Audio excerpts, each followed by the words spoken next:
इसके बाद के दिनों में रिया और आर्यन ने गांव के मनोरंजनकर्ताओं के रूप में अपनी भूमिकाएं निभाईं।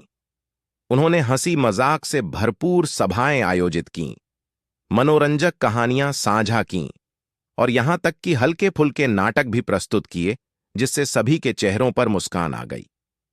एक समय की शरारती जोड़ी को जादू का सहारा लिए बिना अपने समुदाय में खुशी लाने का एक नया उद्देश्य मिल गया।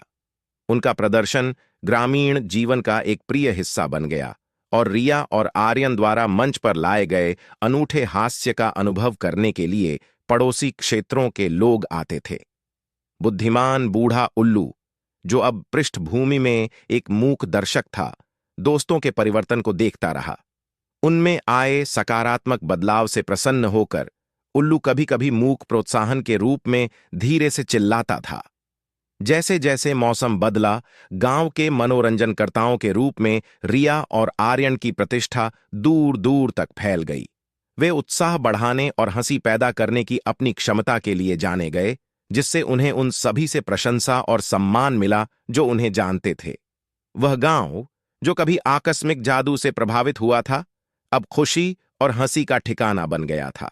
आत्मखोज की अपनी यात्रा में रिया और आर्यन को एहसास हुआ कि सच्चा जादू रहस्यमय मंत्रों में नहीं है, बल्कि वास्तविक हंसी और खुशी में है, जिसे वे दूसरों के साथ साझा कर सकते हैं।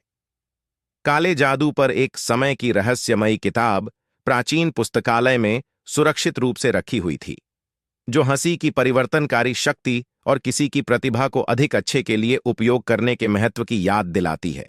और इसलिए उस विचित्र गांव में, जिसने जादुई दुर्घटनाओं और हार्दिक हंसी दोनों को देखा था, रिया और आर्यन ने अपने साहसिक कार्य जारी रखे। वे जहां भी गए खुशी और उल्लास फैलाया। बुद्धिमान बूढ़ा उल्लू अपने द्वारा देखे गए सकारात्मक परिवर्तन से संतुष्ट होकर शांत संतुष्टि की भावना के साथ उन्हें देखता रहा। और इस प्रकार रिया और आर्यन की कहानी समाप्त होती है।